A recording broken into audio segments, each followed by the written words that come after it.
Dak saying that he had to remind people that he's a big motherfucker. Yeah.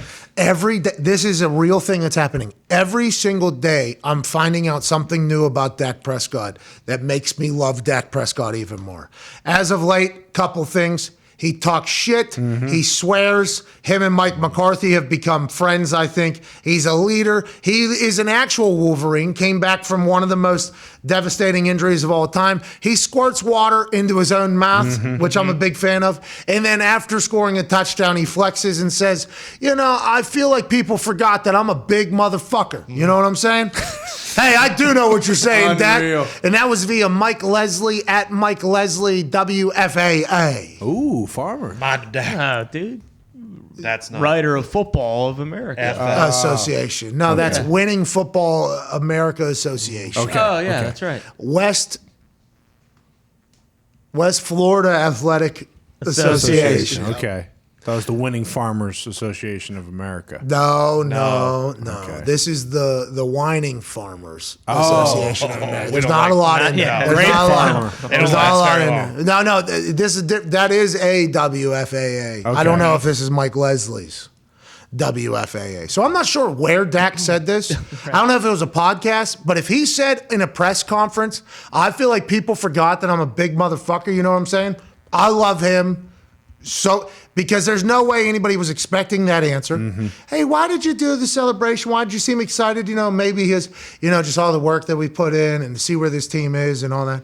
And Dak goes, no, people forgot that I'm a fucking beast, dude. And that is amazing to me. I love this dude. And this just makes me think like Hard Knocks has been sweet, but I really wish they would have stayed with the Cowboys. Whoa. But, the Colts the Colts one's been, it's only one episode and it was entertaining, but they were already there, and to watch the Cowboys with that much hype, because it happens every year, and especially with Hard Knocks, it's like, oh, they're gonna, win their division and be in the playoffs, and a lot of times those teams they don't. Yeah. They don't. They're very good, and seeing Dak continue to that would have been awesome. Dak talked about his relationship with Zeke, and he said whenever he was a rookie or something, Zeke didn't have a car and Dak was driving, and Zeke left his $5 million signing bonus in the car. So the signing bonus comes as a check, like one of your game checks. People obviously direct deposit, but you have to get a hard copy or whatever basically for that. And I got a signing bonus for $1 million, and that was the first time I really got to see the tax really hit you right in the face, because it was a nice round number, $1 million. And then all of a sudden,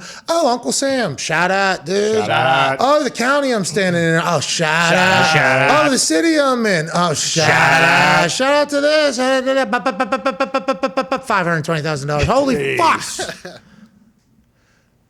Dak found Zeke's $5 million signing bonus in his car, and he called him and he said, hey, I'm not going to make this for the next 4 years, man. You deserve this. Isn't that crazy to think that Dak was given the same about opportunity or chance probably in the draft by people like similar Russell Wilson situation, Tom Brady situation? There is a lot of those that happen in the NFL, it feels like.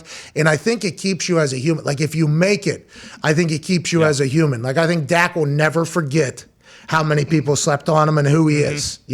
Those people that maybe get thrusted into the superstardom, number 1, number 2 overall, and I'm not saying all, but I'm saying in general, you could potentially change but whenever you're that 4th, 3rd, 5th, 6th, and you're at that quarterback position, you got to be a grinder in there in the NFL. In college, you're great, okay? You're getting drafted in the NFL. Curtis Painter was like a 7th rounder or whatever. He had to reprove himself after being you don't get drafted in the NFL if you stink. Yeah, he's Big Ten Player of the Year his last year there. Yeah, but he's 7th round draft pick or whatever for us, or 6th round draft pick. It's like, I think that, keeps you going. And Dak just seems to be the guy. And all of Dallas knew it. Jerry knew it. That's why he wrote him a check. And it even more so why they didn't get a deal done earlier.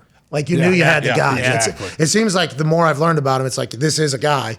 We all know he's a guy, which is what everybody who knows him has been saying, by the way, this entire time. How did they not get a deal done for so long? Is now the question that we could look back on if we are pessimistic pricks. Dak's awesome. How about that fucking I'm a big motherfucker line from him? I love that guy. Dak's the man. Yeah, he really is. And then I don't know if it came out. There was a little story. My brother sent it to me about Dak when he threw the cup over his shoulder. He realized he missed the trash can during the game, so he goes back behind the bench and throws the cup away. Have you seen that? Yes. Yeah, I mean, so yeah, I think you said it best. Like, the more you learn about Dak, the more you love him, and I am absolutely 100% on board with that. Me too. Have you talked to Mike McCarthy at all about how much he loves Dak? Because there at the beginning of Hard Knocks, right, Mike McCarthy actually had to say, "I'm just busting your balls, kids." I'm just like, I think they might be a perfect relationship, right? If he's a Yinzer like I think he is, and I'm watching and learning about Dak, like it feels like that is maybe a match made in heaven there for an extended period of time. It absolutely should be. I can definitely see how Mike McCarthy loves everything that Dak is doing for that team and how he is far and away the leader, and it all runs through him. And I'm sure Dak loves having Big Mike there, to bounce ideas off of, ask him things that he has seen in the past. I mean, Big Mike's been around a lot of good offenses for a long time in the NFL, so he's seen a lot.